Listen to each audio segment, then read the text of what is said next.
So, hello everyone. Welcome to DansDen Live number 70. So the reason I'm late today is actually because I was live. I was actually live on time. I was live on time. Live on time. Cause you're live on time. Dexter time. I was actually here. I've been here. I've been live for 8 minutes. I cannot wait to explain all of this for when people actually get here. Oh, for God's sake. Good Lord. Good Lord. That's embarrassing.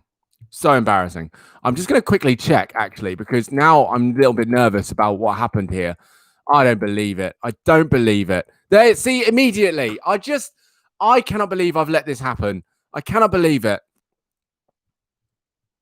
You'll see the thumbnail, right? You've seen the thumbnail of Dan's Den, right? Stupid. Stupid. You know why? Because I've been live for the last 10 minutes, but I've been live on the wrong channel. I was live on the wrong channel. So I've been there going, where is everyone? What? And talking to myself for 10.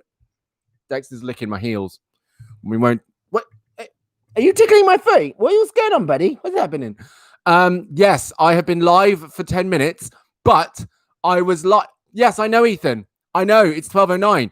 I've been live for 10 minutes on the wrong YouTube channel, mate. I was sat there for 10 minutes being like, where is everyone? Where's everyone gone? Why is no one coming? This is a bit weird. I opened the book and I did a bit there. I was talking to Dexter. I sung to Dexter, just the two of us, right? I'm not joking. I've been here since 12 o'clock. And, oh, hello. Yeah, I've got an Amazon package that's on the way and they're literally around the corner. It's coming now. I could track it. 1 second. So that could happen. But I've literally been here since 11:55 and I didn't think to check the YouTube channel that I was going live from. And so I went live and no one showed up. And you know no one showed up because you guys aren't subscribed to that channel. No one subscribed to that channel. So I was going live to the great void, the great darkness. I was going live all by myself. Hey, caramba. Oh, this is so terrible. Oh, for God's sake. Oh, between 1 and 4. So, guys, I've got The Last of Us 2 and Uncharted 4 is arriving today. I'm very excited about that. I'll join back in a minute. I need to get out of bed. Okay, then, Sam. How are you guys? How's the weekend been? I've got so much to tell you guys. I've got so many things to feed you today. I've got news. I've got gossip. I've got info. I'm going to start right here and say that someone was awake until 4:30 in the morning last night. Not even 8 hours ago I was awake. I had not finished my day not even 8 hours ago. And do you know what I was doing? Do you know what I was doing? Take a guess at what I was doing. Hail Hydra. Honestly, yeah, it was Hydra's fault. I'm going to blame them. Let me tell you what I was doing. What do you think I was doing until 4:30 in the morning? You had an interesting weekend. All right, share. We'll talk. We'll share about all our weekends. We'll share all our weekends. Honestly.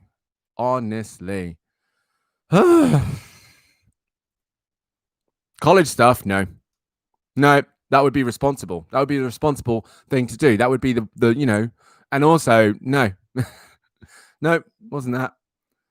Ethan, nailed on the head. Absolutely, that's exactly what I was doing. I was doing that. That's it. I'm not even. There's no point in me trying to lie or hide it or act like I was being really responsible and playing like or working or studying, was just really hard into it. No, I was playing Terraria. I was playing Terraria until 4:30 in the morning, and I'm not ashamed of it. But my body and my mind is ashamed now because I'm so damn tired. I'm exhausted.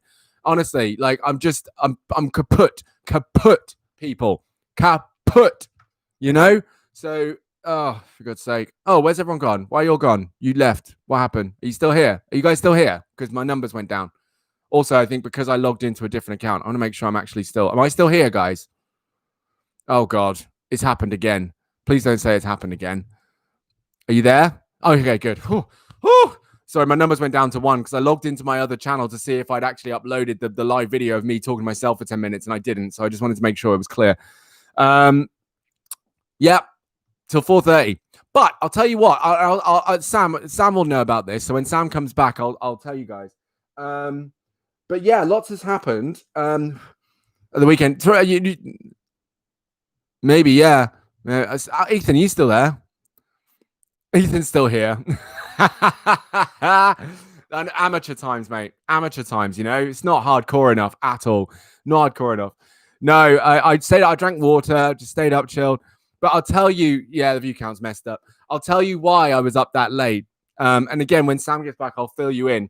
But I will say I've made a lot of progress on my own game. Not with Tours. Tours is still exactly where we left them last time. They've not moved at all, a single iota. But my character that I've been playing with, my God. I mean, then I've got so stories to tell you. Number one, I figured out something to do with me that is a huge issue I've had for a long time. I say huge, not like a massive, big weigh me down kind of problem, but something that's been playing on my mind for a long time. And I figured it out this morning, and I was like, that's it. And this ties into everything I've said, right? So I've got that for you. Then I'm going to tell you about why 2 cars outside my house were towed yesterday. Then I'm going to tell you why I was up until 4:30 in the morning playing Terraria, and so on. So I'll wait for Sam to get back. But in the meantime, Twigsy, tell us about your weekend. What's been going on? Ethan, how was your weekend, by the way? Because you didn't say. You just said Hail Hydra. Don't know. Did you fight Thanos? Is that what happened? Is that how it went down? Hey, you. I'm playing around down there, mister. You're right. Do you want to come and say hello again? Do you want to come and say hello? Because you said hello. You thought you said hello, but you didn't say hello. It was a crazy weekend. Seriously. Come on. You coming up? Wait, hang on. I might have to pick him up. Oh, just boxed him in the face. Sorry, Dexter. Come on. All right, here we go. You're going to pick you up without... I can't pick you up without... There we go. I can't do it with one hand. He's so big. He's so big, aren't you, buddy? Yes, you are. You're a big boy. He's a big boy. Say hello. Hi, everyone. Hello. Say hi, Dexter. He loves this microphone.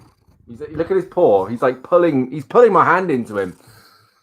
You love it, Dexter, don't you, Pukin? My weekend wasn't as interesting as yours, but my nana came over the weekend to meet our ducklings. Oh, that's cute. You still haven't sent me the pictures of the ducklings, Twigsy. Still waiting. That's it. You're still waiting. Oh, no. What happened yesterday then? What happened? Walk us through it. Marcus Garvey. Who's Marcus? Why don't Marcus Garvey? Oh, we both had a realization. Let's go. Let's share the realizations.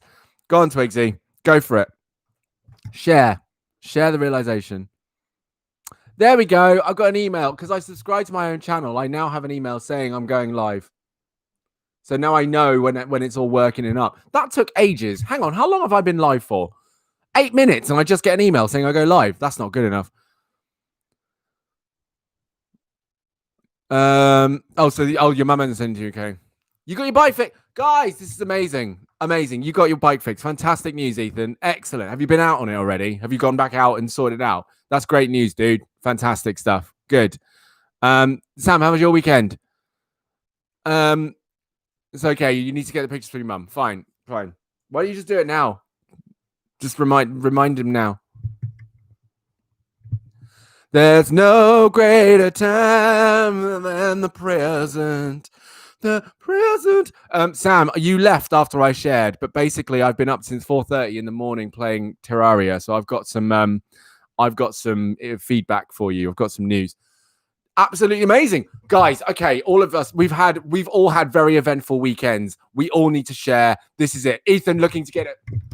Guys, what's happened? This is the best. I love this so much.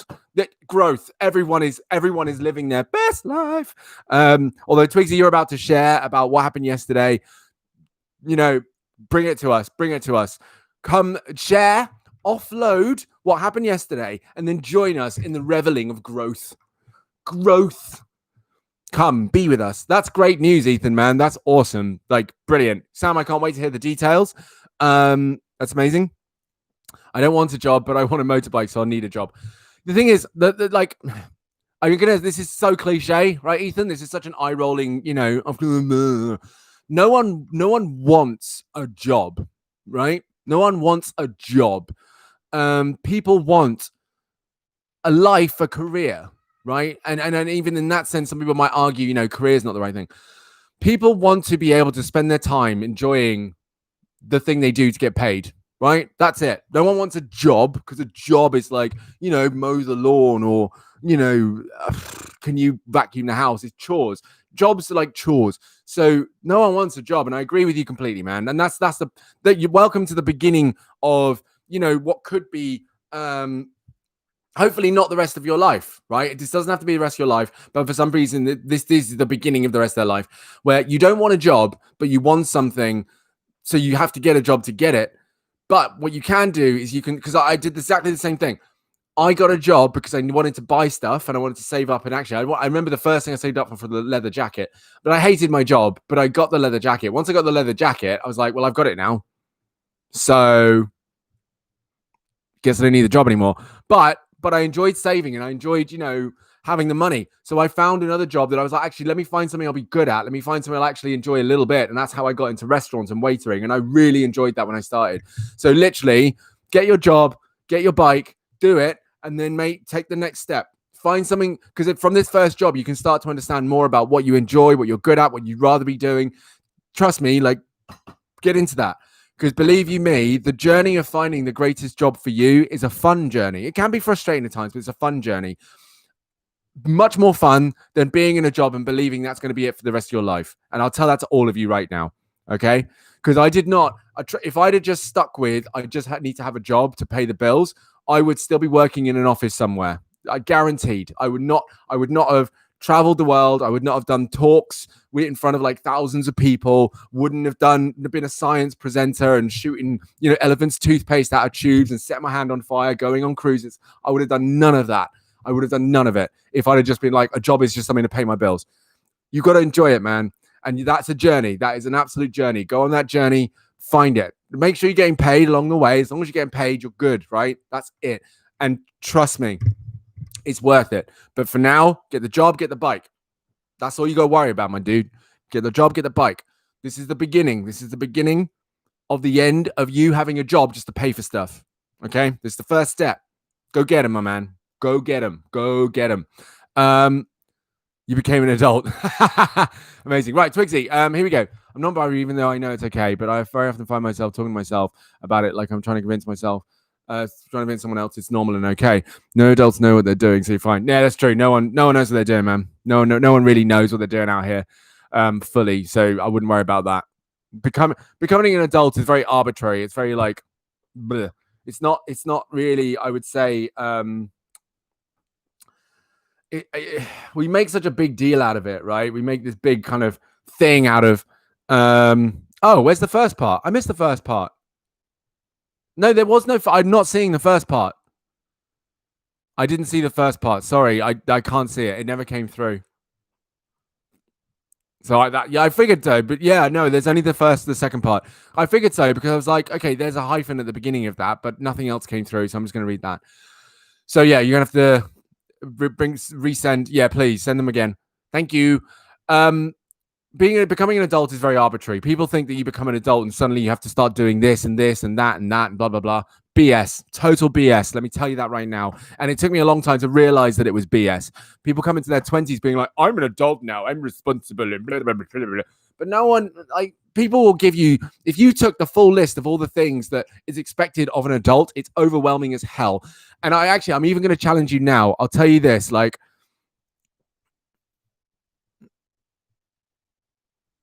no, I got that bit. That wasn't the first bit. Was that the first bit? I was responding to yesterday. I didn't have a great day, but I don't know if that was the first bit. I don't know what the first bit was.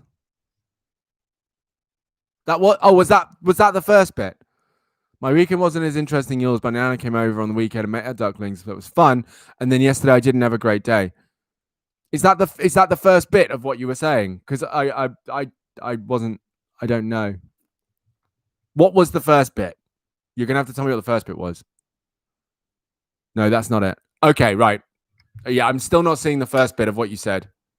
I don't know if there's something in what you're saying that's not coming up, because I know that I've got a restriction on certain like little languages and stuff like that. So I don't know. Sorry. I don't know. You just sent it. I'm not seeing it. It's not. I'm not joking. It is not coming up. I'm not joking. It's literally not appearing at all.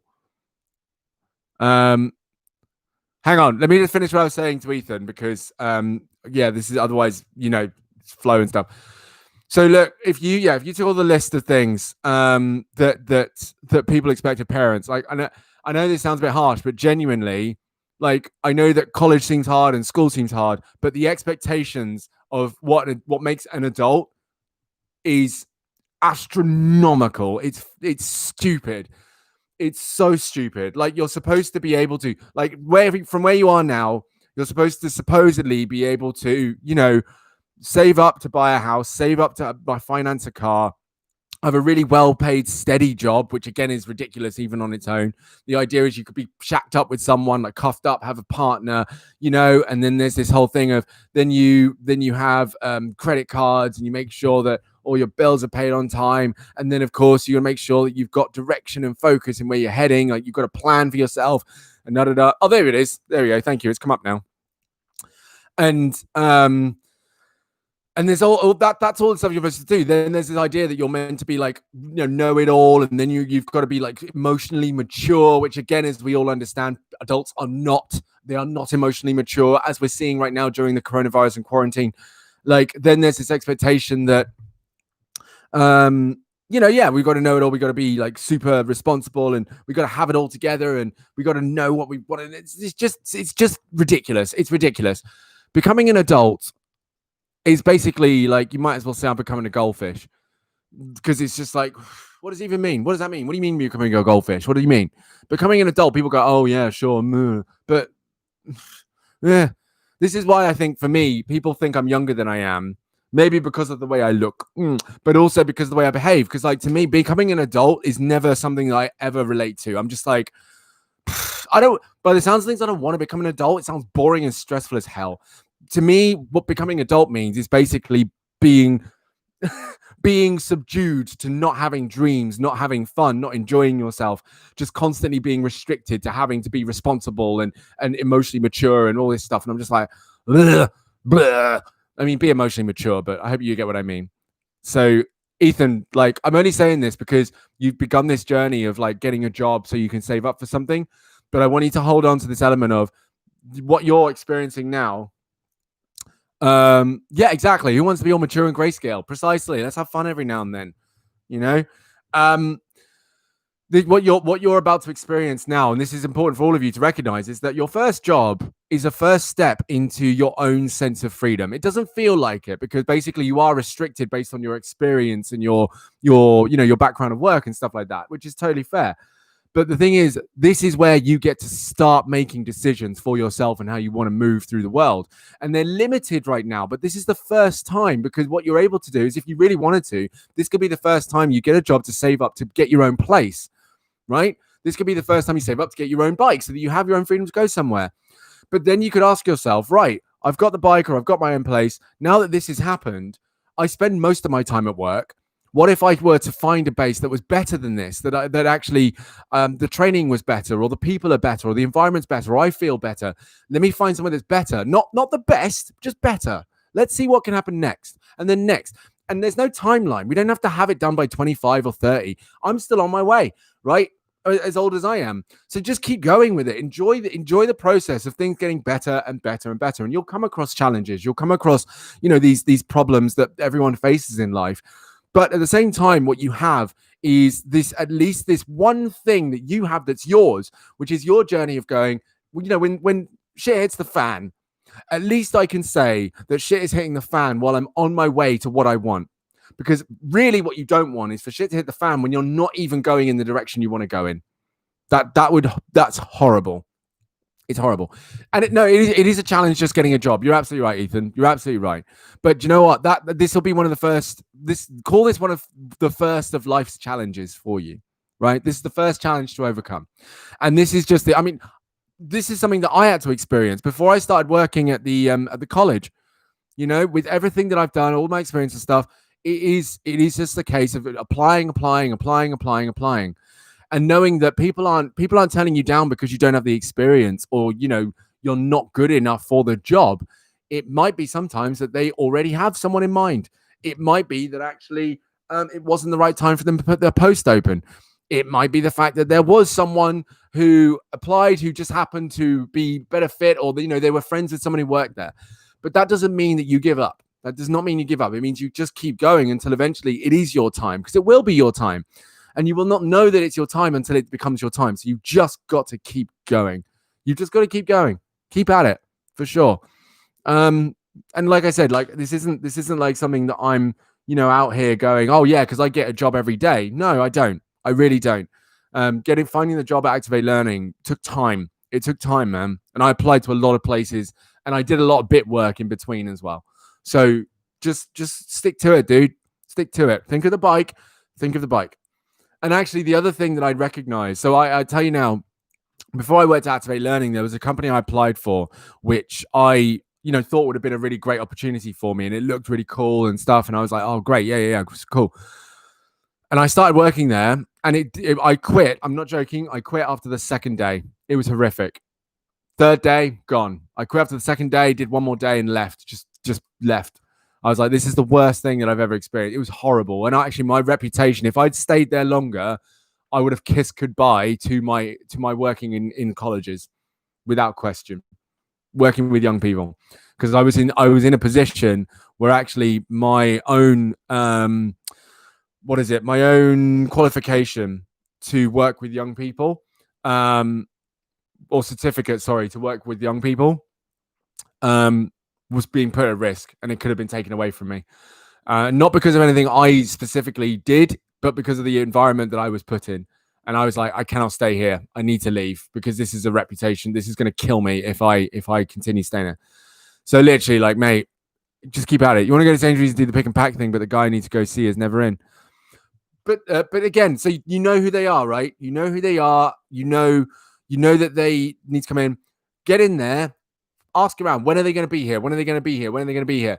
Pester them so that they pester him, so that he eventually will be like, right, who is this kid who really wants to work here so bad that they cannot leave me alone? Who are they? Right? Let them know. Annoy them. In a good way, right? Don't be annoying. Annoy them to the point where you're like, I really want to work here. Go in there pleasant, nice, friendly. I just really want to work here. I just really want to pack the boxes. I just really want to do this work. Don't be like, oh, I've been waiting for ages. Why can't you just give me a job? Don't be a pain in the ass, because that's not, you're never going to get a job that way. No one's going to want to work with someone who doesn't work there, but is difficult to work with without even working there, right? Does that make sense? So go in there, always be pleasant, always. If you have to get to Sainsbury's, stop, take a deep breath, put a smile on your face, walk in and be like, hey, is Jack around? And they're like, no. Oh, okay, cool. I'm going to keep coming until I find him, because I really would like to get a job here, with a smile on your face, and I'd really like to work here. But obviously, just make sure it's pleasant every time. Make sure every interaction you have with those people is pleasant, because also bear in mind, the more people like you, and this is the other thing, the more the people like you, the more likely it is they're going to do something for you. That's my stuff. 1 second. I'll be right back.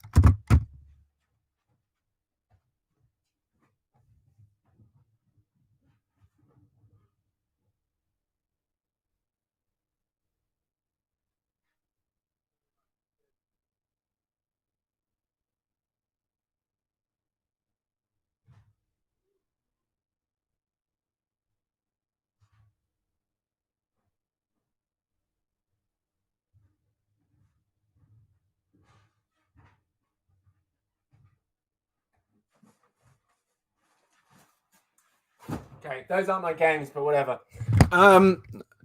So yeah, people, and this is a rule when you're looking for work. This is actually, it's going to sound funny to say, but seriously, hopefully you recognize it.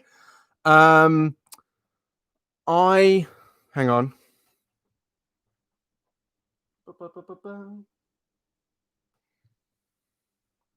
No, there is.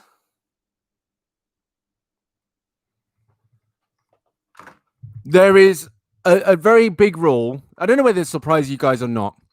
Basically, the number of people out there who just haven't reached the stage of understanding that being nice gets you places. Not always, but being nice gets you places. If you're looking for work, literally just being pleasant, and all of you, and I'm not kissing your ass here, all of you are an absolute pleasure to talk to, all of you. And sometimes I talk to you and I'm like, I want to create a job for you. I just want to create something for you. I can't, but I'm just like, what? I'm just, being nice gets you places. Ethan, if you go into Sainsbury's, right? Start I'm not saying you won't because I don't know, but I'm just saying, just be nice to every single person you talk to. Be nice and really pleasant. Remember, you got to keep doing that, by the way. You got to keep doing that when you get the job.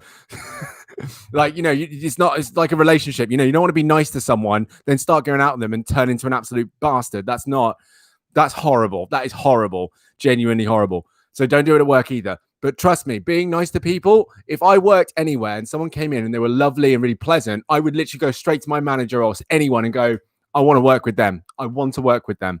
Let's get their CV in. I'd tell the boss, and I would. So I'd be like, that is a nice person. I want them to work here because they're lovely. And you want to work with nice people. So you probably do the same thing. If you met someone who came into the store while you work there and they come in, they're really cool to talk to, they're fun, they're nice, you make them laugh and they make you laugh and da-da-da, you'd be like, oh, we're vibing right now. Like, come and work here. This is cool. We can do this. So literally, that's it, man. Go in there, be pleasant. Be a pleasant young man. And I know you can be, right? Do that. Trust me. And then hold on to that throughout, right? Again, it doesn't work every time. Being nice doesn't work every time, but it really can get you places. It genuinely can. It's a little nugget from me to you. Sam, just to keep you updated, before I go to Twigsy's story, I'm going to just quickly say, yes, I've got updates on Terraria. Also, I had quite a revelation over the weekend with myself, and then 2 cars outside the front of my house got towed, and I'm going to tell you why. And actually includes my girlfriend's car as well. She didn't get a car towed, but she could have done. Quite dramatic, so I'll fill you in on that. But first of all, right, Twigsy, thank you for working so hard to get these through. I didn't want to leave him alone, but I'm going to come to him. Right. I can't realize that I'm struggling to accept myself as an LGBTQ person. I keep finding myself having conversations with myself, trying to convince myself I'm fine liking girls and it's okay that I'm non-binary, even though I know it's okay. But I find myself I'm trying to convince someone else it's normal and okay. So I'm gonna say this because this is something that I want to normalize with everyone, and something I've always recommended to everyone, not you guys in the room, but everyone, is Twigsy, this could be something that actually would require something like a therapist or something. Not because it sounds like it's really a big problem, but just because and actually I know it's hard for me to say this without looking at, I'd love to be able to kind of look at you face to face and say this in the flesh so that you understand that where this is coming from. That because it takes up a large portion of your thoughts, considering all this stuff, there's so many things to address in that, right? The self-doubt, am I really, For me, and again, I'm not a professional working through this, right? I can't really, speak on this, and I know you haven't asked me to, but I think it's because it is something where you'd want to find, and I would strongly recommend this as well, if therapy is not an option you can take, is look for podcasts, YouTube shows that you're not watching, right? Because otherwise this would be fine, that actually explicitly talk about this kind of experience, right? That talk about being non-binary, that actually speak on the experience of what you're going through. Because I wouldn't be surprised. I'm going to very confidently say you're not the first person to experience this. You're not, right? I'm sure you probably get that. And I'm guessing it probably does feel quite lonely at times because you might feel in your personal space and in your environment immediately, this is how it feels because no one else will have these conversations because a lot of people in your life are non-binary, right? So they're not going to go through that. But I'm really confident in saying in this entire history of this world, and even in the last 10 years since podcasts have become a thing, I'm very confident that there is a show out there that speaks on exactly what you're experiencing right now. And it'll be a casual conversation with 2 people, 3 people, whatever. I'll sit around talking about it. I listen to a podcast. It's an adult podcast, so it's very, very explicit, very graphic, but they're hilarious, and I love them to pieces, called Food for Thought. And it's 4 queer poets and writers. One's a scientist, and they are a mix of trans, non-binary, and transracial as well. So you've got a native in there, you've got an African American in there, you've got a white person in there, and someone else. I can't remember who the other person is. I think they're like half Asian. I'm not sure. I think they're half Asian. But yeah, it's such a good show. It's a really good show because it opened my mind up as well. I already had this deeper belief. Oh, there you go. Sam, even Sam says, yeah, got friends going through similar things. Thank you, Sam. That's great. It opened my mind up. I had this deeper belief that being a boy and being a girl wasn't it. And I, again, with so many things, I always questioned how we defined things like adult and being a man, being a woman. I've always questioned these things because I'm like, it feels so made up because everyone has their own different rules and it doesn't seem to stick. So, so again, when these guys were talking about being non-binary and talking about this experience of how, what was that something they said? There was one thing they said that I was just like, damn. Oh, it was one thing in one episode, and I couldn't even remember what episode it is. There's loads of episodes they've done now. But there's one thing in one episode they said that I was just like, Jesus Lord. And it just completely switched my mind on. Completely switched my mind on to this thing. And I was just like, that makes so much sense that I just, and it's annoying that I've forgotten it. I think I'll just be tired. But yeah, it's honestly, so definitely, I think as well, one of the main things I'd want to suggest, and this isn't it because you have your own mind and thoughts. Number one is that we do live in a very, very still gender binary culture, right? And to be honest, Banbury, let's be real here, Banbury is absolutely not the poster child for any form of diversity whatsoever. I'm not saying it's the only place in the country. There are loads of places in the country like that. Loads of places. In fact, I kind of lived in one. Like I lived in Reading, which is massively diverse, but there are pockets outside of Reading which are very not. And I lived in one of those. And it wasn't. It was just the most binary, cisgendered, dull, grayscale ass place. I don't know how to survive, man. I have no idea how to survive. But here I am. And it's no wonder. I also would have felt pretty damn isolated in that environment, without question. So of course you're going to sit and talk to yourself, and it's actually wanting to. I don't think it's a sounding of convincing yourself. I actually feel like, oh no, maybe sorry. Yes, I think it is convincing yourself because on a level, what you're experiencing in the environment you're in is literally existing to the very contrary of how you feel you are on the inside. And so everything around you is kind of batting in, being like, but this is the norm, and this is the norm, and this is the norm, and this is the norm. And you're there like, screw norms. I don't give a shit about norms. I'm me. I'm just trying to be me. So you're basically having to have that conversation with yourself where you're subconsciously taking on all of these messages of norms, while on the outside, you're like, no, this is exactly how I feel. So I'm going to have this discussion to make sure that I am holding myself accountable to who I want to be. Meanwhile, the outside world is challenging me all the damn time. So I think it's great that you're having those conversations with yourself. I wouldn't worry too much about it, unless there's something else going on.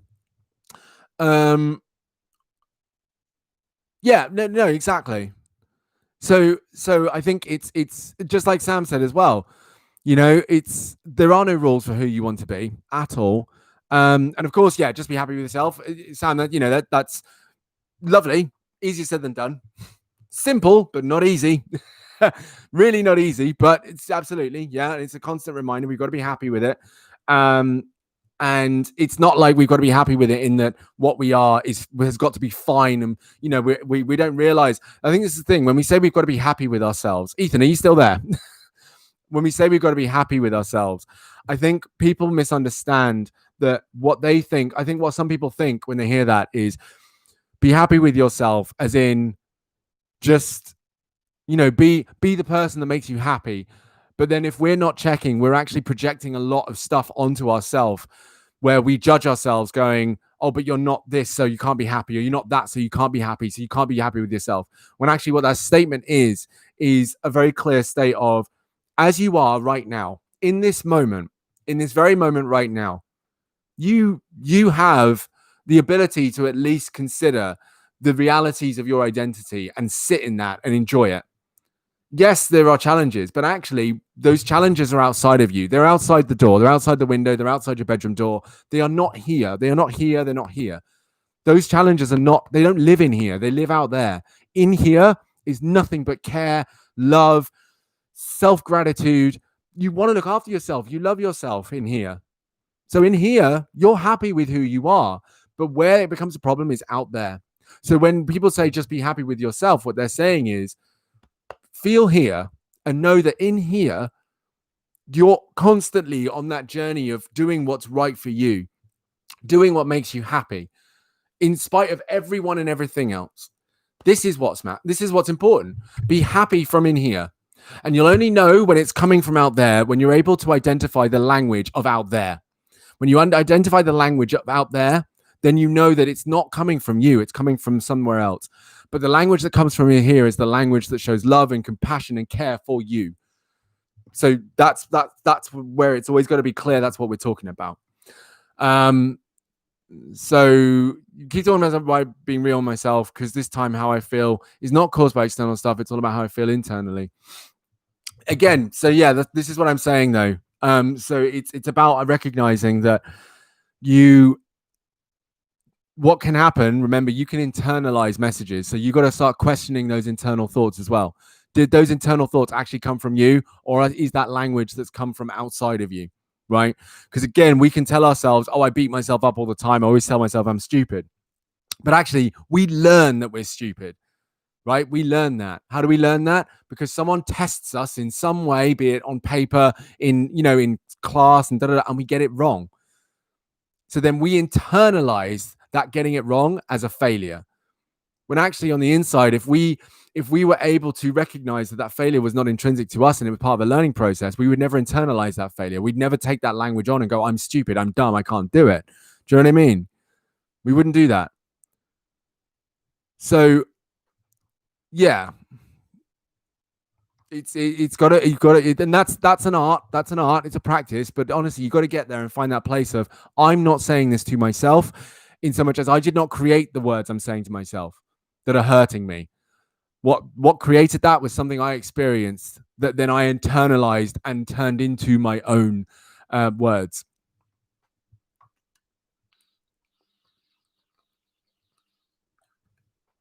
Yeah, precisely. Yeah. So you're definitely gonna, and by the way, Sam and Ethan, I think we all do this. I do this, and it's a constant. It's constant. In fact, you know what? I'll tell you. In fact, I'll tell you this story now. So this is one of the things, Twixie, thanks for sharing, because actually this is one of the things that I learned. Right. So one of the hang on. So one of the things that came to my awareness, and this is connected with what we're talking about here, Twigsy, right, is that over the years, I've lost a lot of weight, right? I've lost a lot of weight, and I'm getting in shape, and I'm really happy. But the honest truth is, no, it's fine. We invited you to take over. It's fine, Twigsy. I'm still trying to lose weight, and as I get older, it's harder for me to lose weight, and I'm starting to get all soft in places and stuff like that, and it's starting to play on my mind a bit. And so more recently, I started to run. Now I haven't been running in nearly a week now again, and I'm getting a little frustrated because I'm like, I know there's a look and a physique that I would like to have, but it's a challenge because actually I've got to consider, and this is the turning point. Now, as I got older, I became more and more aware that it's more about what I put in my body, less about the exertion of energy, right? It's less about exercise, more about food.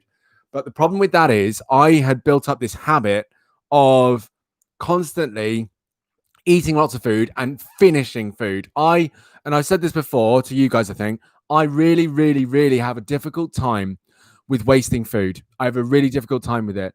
Even if it's someone else's waste, something happens in me, and I haven't been able to articulate what that is, but something happens in me and I'm like, please do not throw that food away. Now that story, I reckon I've connected to working in restaurants where a lot of my job was literally throwing perfectly good food into the bin. a large portion of working in restaurants is watching perfectly good food just go right into the bin. And I don't know where it ends up. I would have thought there'd be a really good process to have it go into, some sort of renewable energy. Don't know what's happening exactly, but I'd like to think it does. But it hurt. And every time, and actually, I know that it's connected to that, because when I thinking of certain plates of food that I've literally seen just being thrown into the bin, brand new plates of food just being thrown into the bin. And I can tell that that's a trigger point for me. So whenever I see a plate of food that's not finished, I am like, do not throw that in the bin. Give it to me. Now, that was then turned into a message like that I just took on, right? And I just can't do it. But the other problem is that I also at the same time, so these kind of were two stories that joined up together. I remember when I came back from a year away, and during the year away, I was able to do a lot of stuff. I was able to explore, go out. I had a lot of freedom, and there was a lot of accessibility to a lot of things around me. Excuse me, where I lived here in England, there wasn't.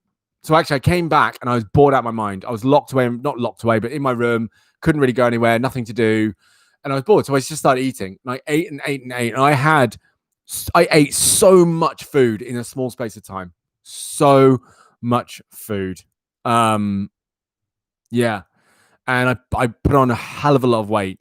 Now I don't know exactly what's connected to that is so much, because I know I always liked food. I always liked eating. But then more recently, I realized that it was a combination of not being able to finish a plate.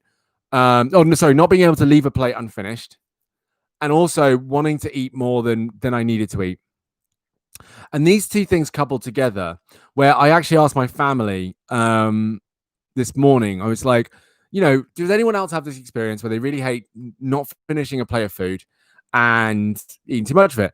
And the first thing I realized before I'd even said it was, oh no, that's it. This was before I asked them.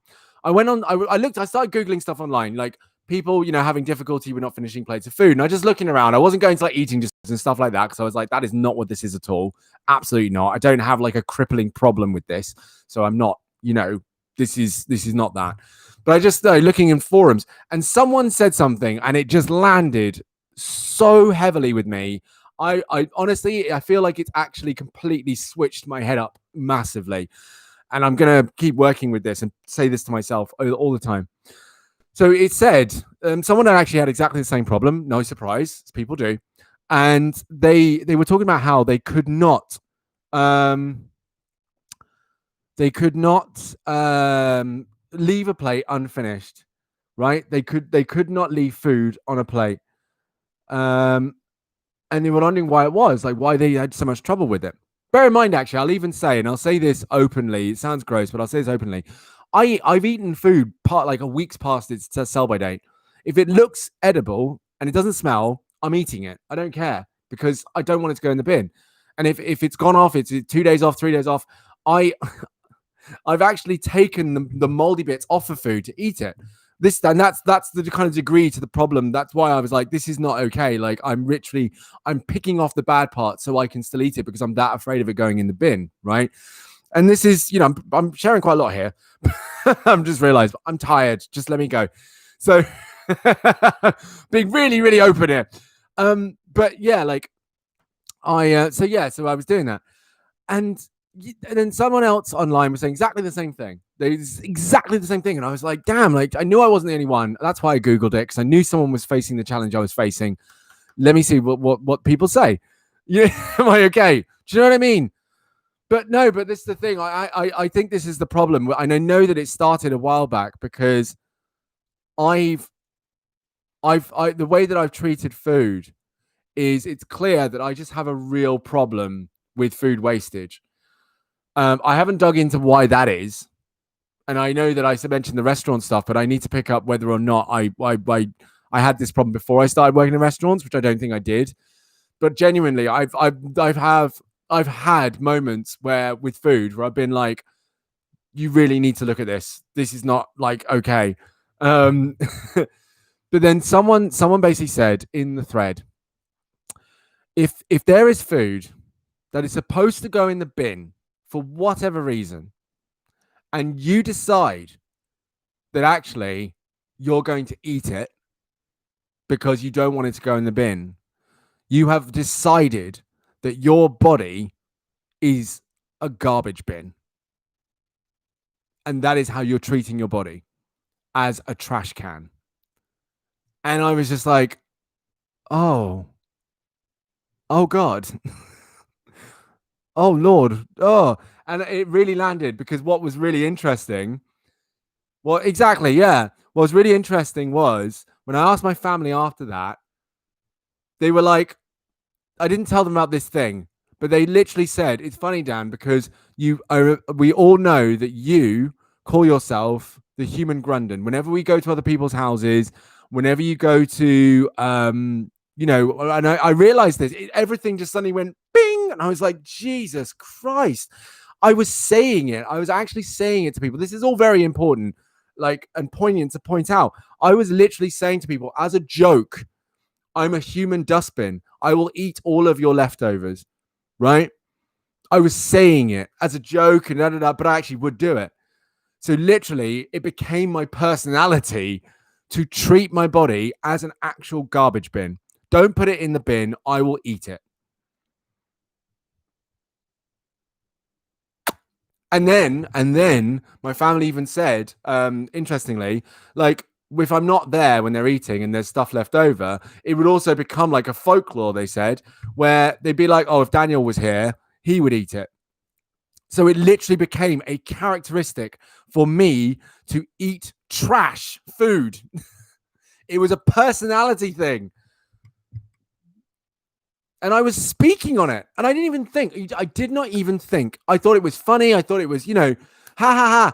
But I did not even think and realize that I was literally saying to people that I am a garbage bin for food, right? I'm not a garbage person. I'm a trash can for food. And you think about what goes into trash cans for food. Stuff that decomposes. Stuff that literally is supposedly inedible. Stuff that is not fit for consumption. And I'm putting that in my body. Because I am the human Grundon. Good Lord. So that was something that came up. And this is exactly, Twigsy, connected to what you're saying. You think you're saying it internally. It's all happening because of you. But actually, you've got to look at the external influences around you on how you internalize those words, and then realize that actually you're speaking on something that has not come from you.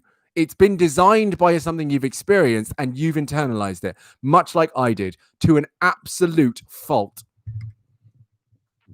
It's mad, absolutely mad. But this is a perfect example of why I say, and this is exactly why I call you guys out when you say you're stupid, when you say you're dumb, when you say you're not good at anything, when you say that's exactly why I do that. Because you have no idea what that's doing to your mind and doing to how you normalize your own self. That's exactly why I call it out.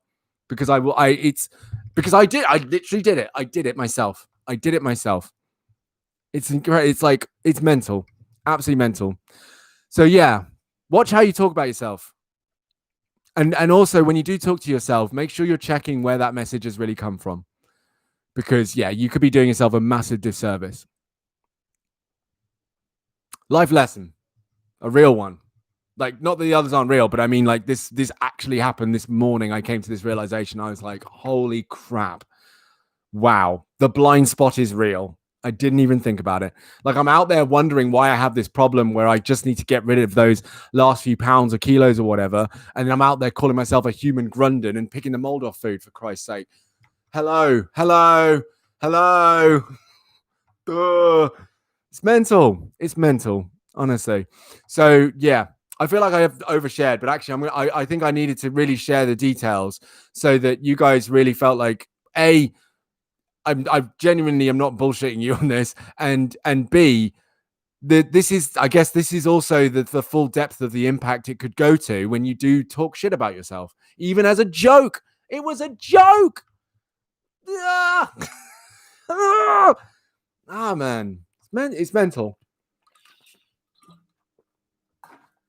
So So yeah, Twigsy, just be kind to yourself and be happy with yourself. In yourself. Be happy in yourself. I read it wrong. Sorry, Sam. In yourself. Right here. Be happy in yourself. Because actually, again, when you realize, much like I did, when you realize the language that you've been picking up for ages has actually been a false narrative you've been telling yourself, what that does is it clears the way for your mind to actually, then you'll feel it. Your mind will then go, yes, of course that's wrong, because why the hell would we want to believe, actually actively believe that this is true? This horrible thing about you is true. Why would we actually want to believe that? And you will feel this turning point of, this is what I've been trying to tell you for ages. So for example, Twigsy, you could be hearing now, like, when you have those conversations, you literally are saying yourself, no, you are this person. This is who you are. You're very cool. That's the voice that will have so much room to just move all over your brain and all over your body when you recognize that the other bullshit you've been telling yourself is completely false, right? Much like for me, as soon as I read that I was treating my body as a garbage can, it was honestly, I actually felt it in my whole being. I was like, oh my God, of course. Because that thing that I've been saying about myself, I actually didn't like, but I'd normalized it to the point where it was funny to me, but I actually didn't like it. I love who I am. I love my body, and I don't want to treat it like a trash can. Jesus Christ. So now I've literally been saying that to myself consciously in my head over and over and over and over and over and over again. My body is not a trash can. My body is not a trash can. And it's amazing. And then this morning, instead of eating a massive breakfast with like loads of fat in it and stuff, I actually ate spinach with scrambled eggs and avocado and tomato, which is something I've never had for breakfast. It's a start. I'm not saying that's it, but it's a start. Yeah. So I hope that's helped out for you there, Twigsy. Right. I'm going to talk about the other two things that have taken place this weekend. So first of all, I'm going to go on to, what should I talk about next? Oh, okay. Let me talk about Terraria first, because the last one I think will come round to not part of the peak perfectly. It'll come round to that perfectly, which is why the two cars got towed out front. So, Terraria.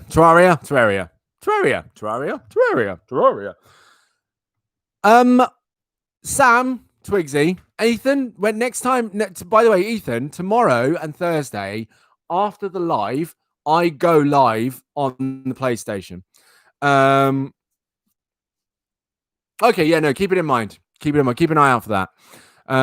We lie to ourselves, and we were so good at lying to ourselves that we believe it's the truth. I go live every Tuesday and Thursdays after this. Just so you know, I play Terraria. So if you're interested, you want to join in, and you just want to watch and stuff, then you can. Just so you know, but when did we start? Last Thursday, wasn't it? We went live on Thursday. That was the first day. Then we did it again on Friday, and then we actually arranged times to do it because I just got really excited. But Sam and Twigsy, I took on everything that you told me, right? I took on everything you told me. Now, let me tell you, oh God, I'm so burpy. In as short a way as I can, the progress I've made in this game. The progress. First of all, Eye of Cthulhu, dead. Yeah? Brain of Cthulhu, dead. Yeah? Skeletron, dead. Yeah? The bee, Queen Bee, not dead. Shh. We won't talk about that. But, right? Have I got rocket boots? Yes, I do. Have I got like 3 different pairs of Hermie boots? Hermie boots.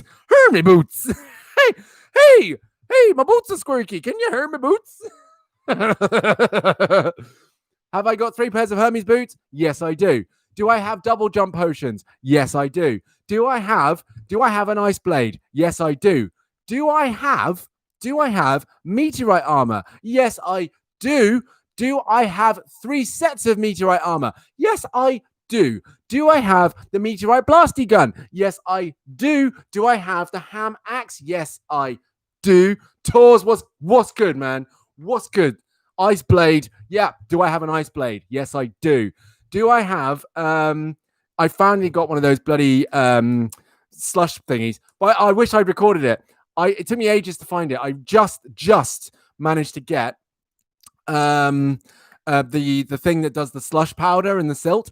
I dropped 500 blocks of that stuff into this thing. Oh my god. Do I have demonite bars? Yes, I do. Do I have meteorite bars? Yes, I do. Do I have the big blade thing, the flesh beater thing? What's it called? Flesh butcher. Yes, I do. Do I have the flesh fishing rod? Yes, I do. Do I have 5 pieces of masturbate? Don't laugh. Yes, I do. Did I manage to make obsidian? Do I have obsidian armor? Yes, I do.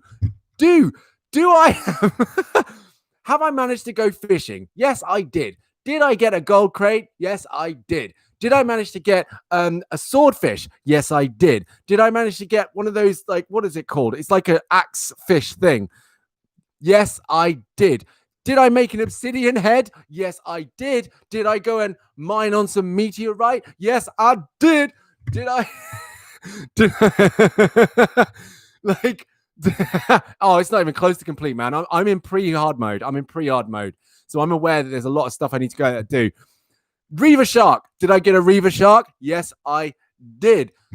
Did I defeat a goblin army without dying? Yes, I did. Did I get some crystals to fight a one-man army situation? Yes, I did. Have I done it yet? No, I haven't. But it's scary. And also I need to get some stuff for that. Is it the Osa? Okay, right, cool. Okay, then. So yeah, that's what I managed to get, the Reaver Shark. Have I managed to mine all the way down to the lava bits? Yes, I did. Did I manage to get all the water down to the lava bits? Yes, I did. Have I made a elevator? No, I haven't. Have I found any islands in the sky? No, I haven't. Do I have a whole load of NPCs chilling in my crib? Yes, I do. What else have I done? Oh my God. But I'll tell you, okay, this is why I was up until 4:30 in the morning. Right? So usually you make your house in the middle of the map. Okay, and this is a medium map. You've seen how far you have to go each way, right? Well, Sam and Tors, I know you'll know. Twigsy, I'm not sure if you'll know. And Ethan, I don't know if you're still there because you still haven't said anything. Ethan, please speak. Ethan, let us know you're there. This has happened twice, and it broke my heart. Now, I'll tell you why I have 3 sets of meteorite armor. This is why. Because in my game, I'm playing medium core, which means when you die, you drop all your shit, all of it. Now, I made the mistake that I made last time where I accidentally pressed square instead of L2. Square is trash stuff. So I had trashed some stuff and my heart broke, but I was like, don't rage quit because that's even worse. The sand biome, I literally want to nuke it off the planet. I want to nuke it right off the planet. I just want to get rid of the sand biome. It's the worst place humanly possible to consider in ever. Hate it with every fiber of my being. Don't like it at all. But basically, I killed Skeletron with the blaster. Pow, pow, pow, pow, pow, pow, pow. Killed him. Then went into the dungeon. Now, in the dungeon, I was like, well, this must be, the natural progression of things. This must be fine. The dungeon, that's a dungeon. That's the real dungeon right there. That's not, no. The dungeon's that's not my favorite place in the world. Because I'll tell you what happened. First of all, there's loads of places to fall. And there's loads of spikes to fall on. Then there's loads of magic skeleton bastards just firing stuff left, right, and center. Then there's like 4 different types of skeletons who all have different gradients of toughness and attack damage. Then at the same time, they've got these giant swinging mace ball things that take one hit me for 120 damage. 120 damage. What? So anyway, I'll go into the dungeon, right? Going to the dungeon, chilling out. I'm thinking, oh yeah, this will be cool. Like, get some new stuff, and I'm sure there's keys and stuff, and there's locked chests. I'll get some like real boss stuff in here. This will be great. Go into the dungeon. Now, what happens is I get into the dungeon, go down a few, there's an NPC in the dungeon, find them, and then I fall on some spikes. Now, the fall's quite substantial, right? Now, the problem with that is that at that time, I only had 1 set of double jump gear, 1 set of rocket boots. So basically, I only had that 1 opportunity to be able to survive that fall. Now, because I dropped all of my stuff that I had, which was basically all my valuable stuff. I had to spend the best part. This wasn't even last night. This was not last night. I had to spend the best part of about 2.5 hours, not joking, just trying to get that stuff back.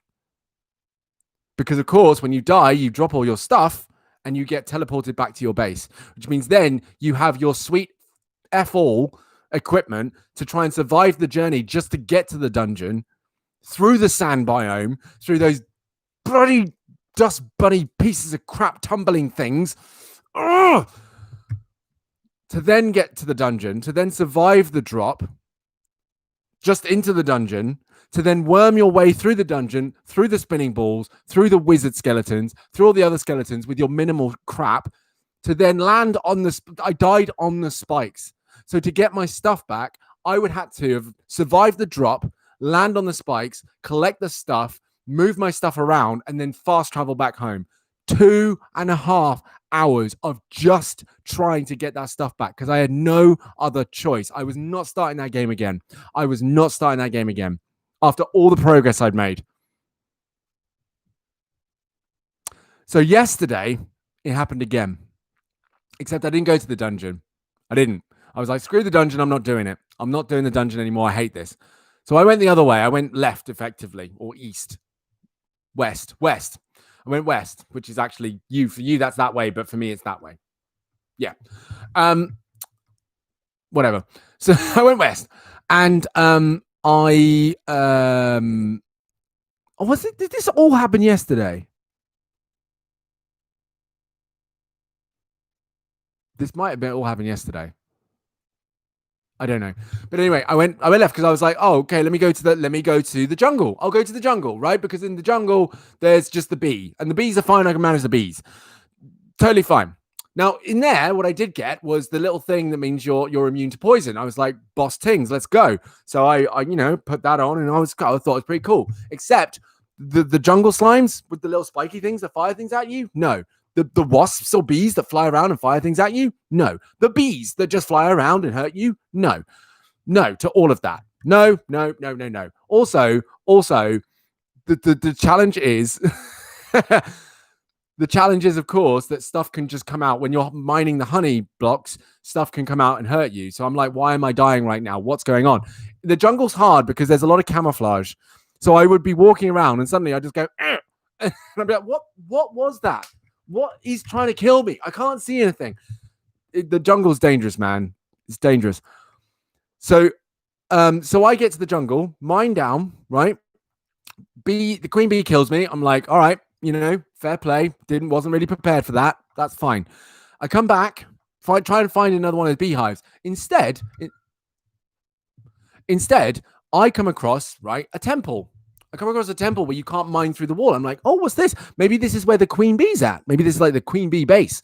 So I dig down. So I've gone, right, basically, this is, okay, hang on, wait, let me just, I'm gonna have to like illustrate this better with putting this down. Let me put this down. I'll illustrate it. This is the map, right? This screen, this is the map. I'm in the middle. My nose is the house, okay? Over here is the dungeon, right? That's the dungeon. Over here is the bee place, the jungle. So all this time, 2.5 hours, I'm trying to going down, dying, going back here, going across, going down, dying, coming back here, and I can't quit because if I quit, I lose it. So I have to bring it back. Then yesterday, the Golem Temple, is that what it is? The Golem. I found the Golem Temple. So but this is what happened, mate. Honestly, despair, absolute despair.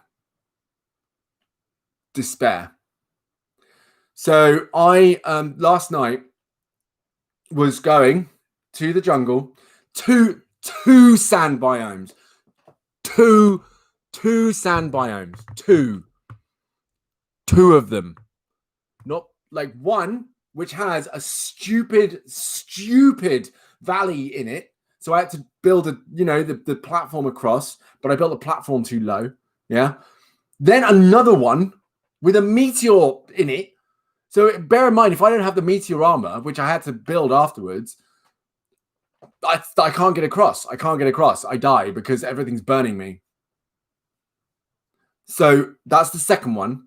And then, of course, all the meteorite bastards come after me. Then you get to the jungle. Then you mine down. And this is where I really got it wrong. I got it so wrong here. You mine down to then come back up to the Golem Temple. Instead of just mining straight down, which I didn't have the resources to do because I lost all my stuff because I've died, I had to go down. I had to fall down through this thing to then mine my way back up again, or to make my way back up again while fighting bees, slimes, wasps, all sorts of things. And those man-eaters, you know, without all my stuff. And I was doing that until 4:30 in the morning, just trying to get it back. I also did go fishing, which was fun. I had some more of that this morning because I was like, you know what? I'm done with this. I'm done with trying to mine. I'm done with trying to go hunt stuff down. This isn't fun. I don't like it. I wish I'd never picked my medium core mode. It hurts. I hate it. I hate it with every fiber of my being because I was going for that kind of going for that Dark Souls, Bloodborne type feeling where when you die, you lose things. So I was like, oh yeah, that'll make it, a bit of a challenge. Except the problem is in Dark Souls, you don't lose your stuff. You lose things that help you level up. You lose your souls and your blood echoes, but you don't lose your weapons. It's very different. It's a very different experience. So that hurt. That hurt a lot. So I just went fishing, and I built my little fishing hut as well. I built a fishing hut, my little block to stop all the people during the nighttime coming to get me. I found the fishing guy, and I did a quest straight away. And the fishing guy then gave me another quest, which I can't do because it's in a sky lake, which I can't find because I don't have the stuff for it yet. But yeah, I went fishing and I found a whole load of stuff. And it's because I deliberately didn't want to use the basic fishing rod. I used the flesh one from the meteorite or crimtane bars. I used that one. So yeah. But mate, what a time. What a time. I'm loving that game. I'm really loving it. I'm really enjoying it at the moment. It's great. It's really great. But my God, it gets me so in my feelings. It gets me really, really in my feelings. I'm so glad you said softcore mode, mate. Because the stress. There was one moment I'll never forget when I died. And I was like, this has to be it. I need to go to bed. But I can't turn this off. If I turn it off, I lose so much stuff. Because the thing is, this was the other problem. I told you I had 3 meteorite armors. Well, of course, if I take a meteorite armor out, travel across the map, get to the point, pick stuff up, and die, I've dropped that meteorite armor there. So literally got to the point where I was just running with bare bones. Nothing. Just bare fisting through everything, which you can't even do. Horrific. Absolutely horrific. And there was one moment where actually I picked up the stuff, pressed triangle to open up the inventory, which auto pauses, and I actually sat there and my entire body could feel my heart going. I was like, I cannot come back here again. I cannot come back here again because it's those sand biomes are the what are they? Angry tumblers. I hate them. And they're not even like they're not the most aggressive or most powerful enemies in the game. They're just these fluttery, little, frustrating, can change the direction of your destination real quick, bouncing around, flapping about, pieces of crap enemies. And if you've got any weapon that doesn't do this and isn't powerful, you're screwed. This thing does nothing. This poxy piece of crap, old Stabby McStabberson, does nothing. And I even had a spear. I picked up spears when I took down the Braid of Cthulhu because you blow up all the things, right? And that thing still does nothing. It's just not very good at keeping things away. And it's too slow because you're basically, all I'm doing is this. I'm just constantly, come on, get him. Let's go. It's just, I hate it. So that was this morning until 4:30 a.m. Oh my God. Just exhausted. And then finally, the final story before we cut it off here is how 2 cars ended up getting towed. And this does connect directly to not part of the peak. Now, my partner told me not to jump to conclusions. And I won't. But it's all too fitting. It's all too fitting to question it. Okay. Oh, you sent photos? Oh, yeah. Okay, cool. We'll send those off at the end. I'll wait till it comes through. Hang on. Oh, wait. Is that it? Hey, there we are. Fantastic. Okay. Thank you. Oh, why? Oh, there we go. They're loaded. Oh, cutie. Right. Okay. So I'll share those at the end. That'll be the ending part. So, Saturday, as we said, Saturday, the bars and pubs opened up. And you can already probably see where this is going. Now, I never wanted to go out on the 4th of July. Never wanted to go out. As soon as they announced it, I was like, that day is going to be trash as hell. I am so glad I don't work in hospitality anymore. I'm going to hate that day. I would hate that day with every fiber of my being. I would not want to be there.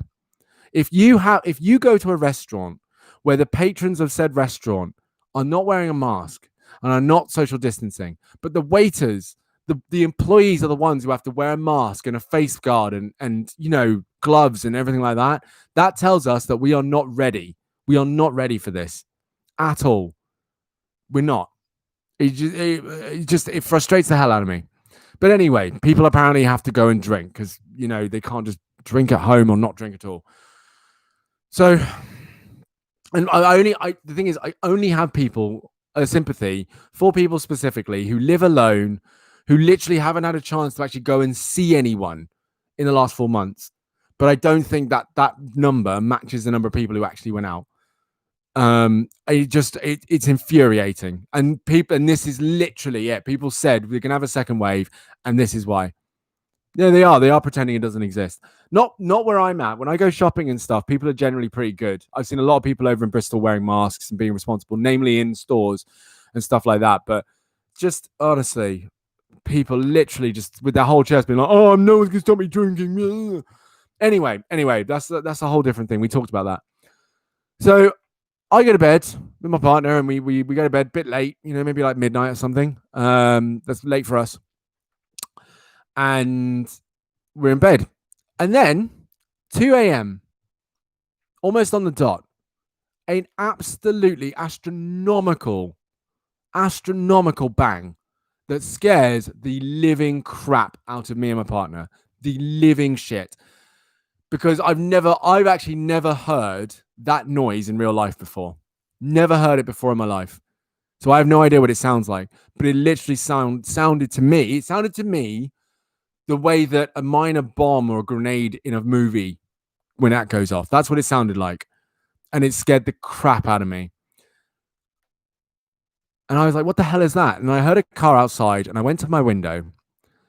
And I live on a straight road. It is a straight road, right? My part of the road, anyway. As you get further down, it kind of bends a little bit. But my part of the road is straight. When you get onto that road, you can see all the way down this straight road to the very bend that comes up about 200 meters down, 300 meters down. And this car had managed to hit the back of a parked vehicle at such velocity that the car was on top of the pavement. It was it literally been pushed onto the pavement. Now, bear in mind that, just to put this in perspective, the wheels were side onto the pavement, and somehow the car got shunted so hard that the wheel bounced up onto the pavement and was pushed along. Not only that, but the car, I'll have to call them silver, blue, and green, because silver is the car that hit the blue car.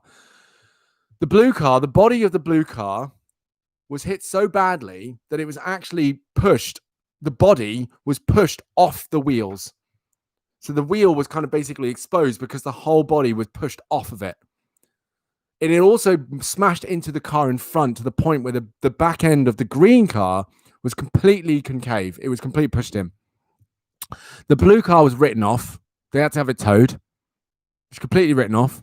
And the green car was towed, or we don't know if it was written off, but it was towed. It was taken away. Now, what I witnessed was shortly after this happening, the silver car then reversed into my partner's car. Thought I heard the front door. It reversed into my partner's car. Now, I didn't hear anything, so I thought it was fine. I went downstairs because they drove off quite slowly. I thought, let me just go downstairs and make sure they, get their license plate or something.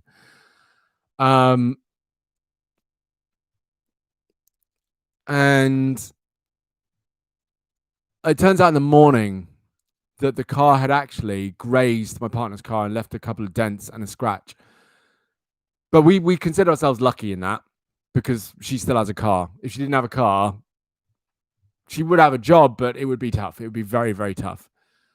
But yeah, we consider ourselves lucky. And it's hard to say that at 2 a.m. on the nights that the Britain reopens, bars and pubs and clubs and stuff, that a person would be driving at such a velocity in a straight line so poorly and so misjudgedly that they would literally run into the back of another car and then be of the mind to, and this was the other thing. So the area I live in is very neighborly. It's very neighborly. So my bins have been put back into my front garden by my neighbor. People talk to each other. We get to know each other. It's really nice down here, right? I really love it here. Now it turns out that the people 2 doors down from me obviously heard this. They said they were up with their child. So the child was up at 2 a.m. So they were up too. They heard it and went outside. They recognized that car straight away. They said they're a car person. They love cars. It was a silver Merc. It was really nice. They said they recognized it straight away. Right? And they said that person lives on our street. And I was like, okay, interesting. Now, where this person parked was not where they usually parked. They parked further away, which again says they probably knew they did something wrong, right? They probably knew they did something wrong. But at 2 a.m. on the morning of the night, or the morning after the night of, Britain reopening, it's really hard to think that person was not intoxicated in some way. Now, I do not know. I don't know. I don't know all the facts, and I'm not going to claim to know all the facts. But it's frustrating on the point that our behavior as a nation is so miserably predictable that basically we can read our own future. And the fact that we can read our own future and then not do anything about it and basically accept the bullshit that's coming our way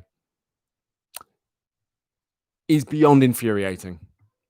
It's if you knew that a train was coming your way and you're standing on the tracks, you'd move out the way, right? If you had the information that danger was heading towards you, you would move out the way. You'd do something about it. And yet here we are. We knew this was a bad idea. We knew that this shouldn't have happened. We knew that actually there was going to be no social distancing. And here we are. Now, that's one story, but actually what was also told, the police were called and they came down. Apparently they told their neighbor as well that there's been a lot of that night. There'd been a lot of that going on Saturday night, Sunday morning. And then a news report came out the next day saying it was crystal clear that Britons could not social distance during drinking during this time. And it's like, of course not. It was a really stupid idea. It was a very, very stupid idea. Astronomically stupid. So 2 people have now lost their vehicles. They've lost them. I don't know what's going to happen. I'd love to be fed back, but I really hope not terrible, god-awful things happen to that person. I don't wish that. But I just hope that justice is served in so much as that person is held accountable for what they did. I don't think anything really bad should happen to them or anything like that. But I just think they absolutely should, at the very least, own up to it. It's just, it's ridiculous. It is absolutely ridiculous. But I think it's not, this is the thing. Britain has reopened, right? This is the other part. And this comes back to things like, when we talk about the media and stuff. I'm not mad at Boris Johnson for reopening early. I'm not. I think it was a terrible decision to make. Yes. And I know that he runs the country and stuff. And I'm not defending him because I support him. I'm defending him only because you guys could have gone out and you didn't. I could have gone out and I didn't. My neighbors could have gone out and they didn't. Right? It was an option. It wasn't a demand. When he said we're going to reopen bars, pubs and clubs on July 24th, what happened? Yeah, see, there you go. Ethan's neighbors went for the pub from 10 a.m. to 10 p.m. Some bars and pubs opened at 6 a.m. in the morning. 6 a.m. Why? Why does anyone need to get drunk at that time in the morning? That is a problem. That is a clear problem. If you need to be up at 6 a.m. and the first thing you need to do in the day is go drinking, I'm sorry, I don't care. That is a problem. That is a serious problem. There's no question or doubt about it. 6 a.m. in the morning, you need to drink beer. No, don't care. No, I'm not interested. Not interested. What are you going to do for the rest of your day? Unless it's the end of your day. If you work a night shift and you're going to the pub at 6 a.m. to finish a shift, fine. Absolutely fine. But the thing is, you've got the rest of your day. 6 a.m., the rest of your day. Are you going to be drunk for the rest of the day? Is that the plan? Are you planning to go have a nap or something or go to sleep? Because you've got to work that stuff out of you before you can enjoy the rest of your day. But I'm just like, no, I don't care. 6 a.m.? No, absolutely not. But it was a choice. People made a choice here. I'm not mad at Boris Johnson for giving us an option. I'm mad at people for making the choice to do that. That's what I'm mad about. Because I don't know what else has happened. But the fact that two people on my street from people's choices have lost their cars, which could be their livelihood, that could be their means of work. If I lose my car, thankfully, we're in quarantine right now. So if I lose my car, thankfully, I could still work. But without my car, there's a lot I cannot do. And it becomes very difficult. So it's these choices. And we act as though what we do only impacts us. We act as though what we do, if we're not sick, then there's no coronavirus. If we don't know anyone who gets sick, then there's no coronavirus. If we're young, we won't get coronavirus. Oh, it's just a hoax and they're making it up. It's fine. But we'll run the risk on that. But as long as the risk is put on other people's stuff and other people's lives, then it doesn't matter. As long as it doesn't affect us. And people think we're different to America. I just, no. Nope. We are just guns away. That's all we are. Guns away from being America.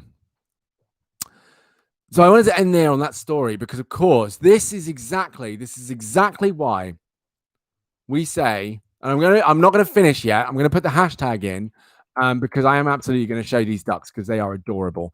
That's exactly why we say not part of the peak. When you are given a choice, when you are given an option on how to conduct yourself during this reopening of the country, think about those options. Think about those options carefully. All right? That's not to say stay indoors all the time. That's not to say don't do anything fun at all. That's not at all what I'm saying. I'm saying make sure that when you choose to have fun, it is still responsible for yourself, your people that you live with, and your friends as well. Make sure it's just responsible. That's all I ask. Because absolutely, I think now that we're opening up, you can go and see your friends. You can go and hang out outside. You can go, to your friend's house and stuff, and that's cool. But just be responsible. Just please look after yourselves out there, because we're absolutely gonna re-peak, and it'll be because people, not because Boris Johnson reopened too early. I find that so lazy a statement. People made a choice. So I'm not with it at all. Right. So then let's look at they're in a little bathtub. So let's first of all, why can I just hang on? View image. There we go. Is it going to let me swipe? Yes. Amazing. Right. Are we ready for ducks? We're going to end on a high here. So first of all, ducks. Look at those ducks. Those are the cutest ducks I've ever seen. Look at them. It's like an Instagram post. It's like something on Pinterest. Ducks. Little yellow duckies. La, la, la. Look at their little feeties. What are their names? And then look, they're in the bathtub. Look at the duckies in the bathtub. They're so cute. I know. Look how cute they are. What are their names? Trixie, give me names now. I want to know the names of these ducks. They're so goddamn cute. What's the name of the ducks? Tell me now. God damn it, they're so cute. They don't have names yet. Can I name them? I want to name them. I'm going to name the one on the left with the ruffled. Are they identical? Because one looks a little bit more kind of shaggy than the other one. So if I look at it this way, the one on your right, so this one looks a bit shaggier than that one, just a little bit. So I think you should call them Shaggy and Scooby. Shaggy and Scooby. Oh, look at this. Oh. Dexter, look at the ducks. He doesn't give a shit, man. He's asleep. We think one's a little bigger. I mean, you could also call them Triple H and The Undertaker. Shaggy and Scooby. Why don't you just call them Shaggy and Scooby? I think you should. I think you should. That's what I'm going to say. That's it. That's it. Okay.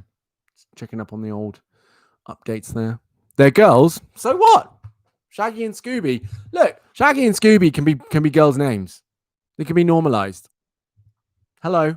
What? You could put Shaggy with an I and Scooby with an I. Suddenly, look at that. They're more feminine now, aren't they?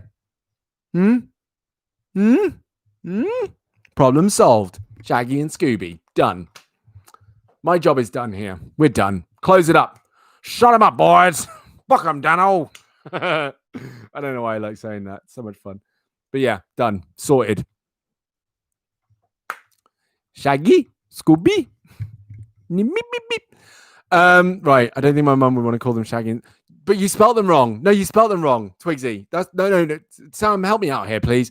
You spell it wrong. It's not Shaggy and Scooby. It's Shaggy and Scooby. Hello. Girls now. You ever notice how that works? Right? You ever notice how that's literally it? You make it a girly name by adding an I. Shaggy and Scooby. There you go. See? Look how girly it looks now. It looks much girlier and appropriate. Shaggy and Scooby. We're just ducks, Shaggy and Scooby. We're just girls, Shaggy and Scooby. We're just ducks, Shaggy and Scooby. We're just girls, we are Shaggy and Scooby. Skaggy and Shooby. Oh, Skaggy and Shooby. Don't call a duck Skaggy. Skaggy and Shooby. I like Skaggy and Shooby. Shooby's a cool. Actually, Shooby is a cute name, isn't it? Shooby. Shooby. Shooby. Shooby. You just go on, try it. Everyone try it now. Sam, do it. Do it now. Come on, say it. Shooby. Shooby. It's cute, isn't it? You call a duck Shooby. Don't call a duck Skaggy. Skaggy, because then you'll end up saying Scabby by accident. That's not a good name for anything. Except a scab that looks scabby. That's about it. Scabby and Shooby. Scabby and Shooby sound really cute, though. Doesn't it? It sounds great. Scabby and Shooby. Scabby and Shooby, we're just ducks. Scabby and Shooby, we're just ducks. And girly ducks. And Scabby and Shooby. Scaggy and Shooby. Scabby and Shooby. Scabby and Shooby. Oh, right. Okay, sorry. I stopped that. I'm just trying to get you comfortable with the idea that they're actually called Scabby and Shooby. Scabby and Shooby, Scabby and Shooby, Scabby and Shooby. Oh, these are your ducks. Scabby and Shooby, Scabby and Shooby, Scabby and Shooby.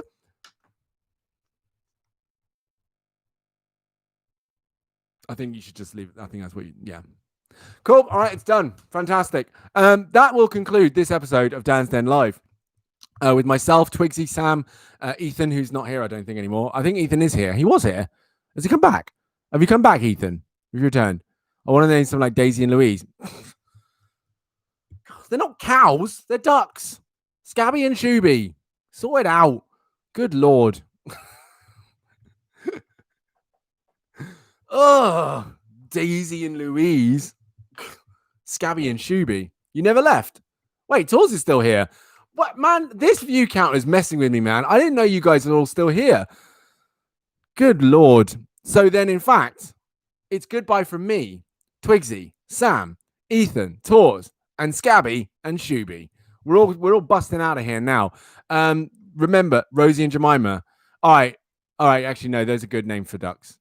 All right, you win. You win this round, Twigsy. You win this round. I'll allow it. I'll allow it. You win this round. But we'll see what happens tomorrow when we name them again. Because every day is a new name for a duck. Don't know if you know that. It's science, whatever. Right, so tomorrow, 12 p.m., I'll be here again. And then after that, what we'll do, for the sake of time, official legal names. Yeah, precisely. Tomorrow we'll go live at 12. We'll finish at 1. And we'll go Terraria it up. And we'll make Tors the legendary mining demon that they were always designed and destined to be. We ready for that? We'll fend off the trolls.